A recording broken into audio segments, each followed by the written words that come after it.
we finally got our first look at the gameplay for Assassin's Creed Shadows. A few days ago, Ubisoft released a trailer showcasing the gameplay or the in-game shots of the game, and after that they released a full-on feature walkthrough of the game, which we really enjoyed personally. In majority of the trailer, we saw more improvements than flaws, but they were not as significant as we thought they would be. Sure, we were expecting a similar experience to the previously released Origins, Odyssey, and Valhalla because that's what we are getting for the past 5 or 6 years, but luckily this time they did deliver something different with a lot of improvements, which we will talk about in this video. So these are Faxx Spitters, and welcome back.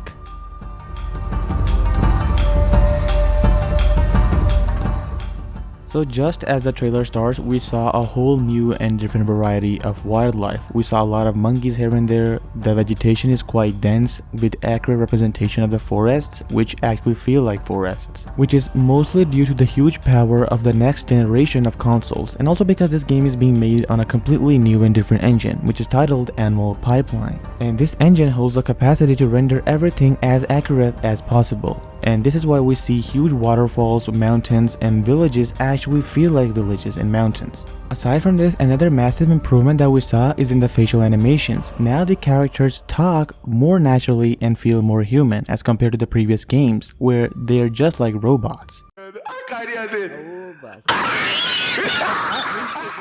The combat for Naoe and Yasuke seems to flow pretty well, and there are distinct moves for both of them, and it seems like there will be different weapons for both of them to use. Yasuke will be more combat based and will use weapons related to his playstyle, and Naoe's will be opposite to Yasuke. If we go more into the improvement side, then stealth infrastructure looks a lot more refined. Naoe can kill enemies easily without being detected, and it seems like she's more faster than Basim was stated to be. They really did my boy Basim dirty. He didn't deserve any of this. They ask you how you are, you just have to say that you're fine when you're not really fine, but you just can't get into it because they would never understand. The assassination animations and the way Naoe assassinates them is pretty much refined and improved than what we are used to seeing. And it also seems like we will assassinate our targets at a distant range because the assassination button appears at enemies when they are further away from us. There are some minor improvements as well, like the environment actually reacts with your damage, and the cloth physics are definitely a lot more improved. Now they flow better with the wind, and it took them almost a decade to fix them. So environment can be damaged by your actions. We see Yasuke destroying a whole basket of apples or whatever that is. He also destroys a door by going straight through it, and there are a lot of more instances that were happening in the gameplay. So by looking at all of this, we can safely say that the game is definitely cooked by Ubisoft. They actually took their time into making this, and it will be amazing, that's for sure. Now, since we talked about all of the improvements, let's talk about some of the flaws, which are not many, but we will still talk about them.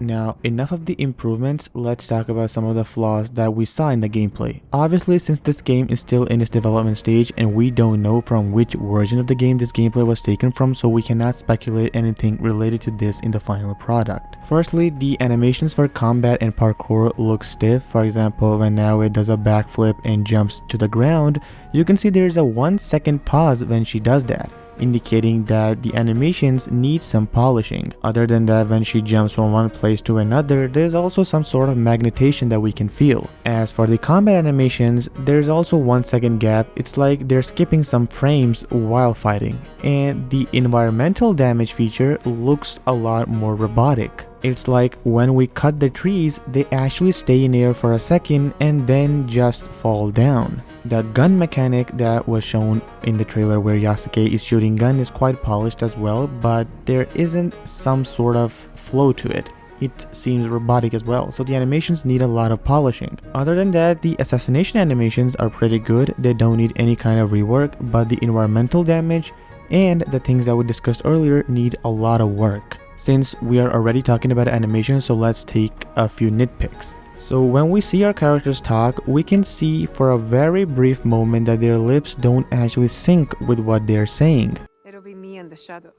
There is like a millisecond pause, and it looks like they're just opening their lips and the words are coming out of their mouths. There's no flow to it. And the same goes for some NPCs. They're just smiling and their lips are moving with very little effort.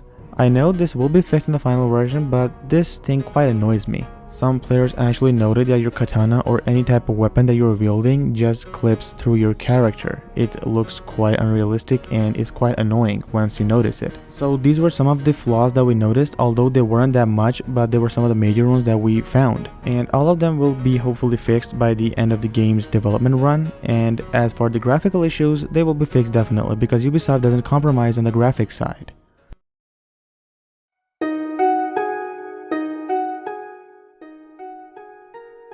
So these were actually some of the improvements and flaws that we noticed in the gameplay for Assassin's Creed Shadows, and I gotta say that Ubisoft really did well this time. They improved everything in the game, and it seems like they're now actually caring for both players. They created Yasuke for players who are a fan of the newer style, and Naoe for players who are a fan of the older style Assassin's Creed games. And by the looks of it, I'm definitely picking Naoe. What character are you picking? Let us know in the comment section below. And also let us know what are your thoughts about the game. If you ask us, then we're definitely excited because it increased our expectation level. We were not expecting this much from Ubisoft, and they actually delivered this time. So we're definitely looking forward for this game. And that's pretty much it for this video. We hope you guys loved and enjoyed it. If you did, then be sure to give it a big thumbs up and also subscribe for more interesting videos like this one. We will see you in another interesting and amazing video. Till then, take care, and these are Faxx signing out.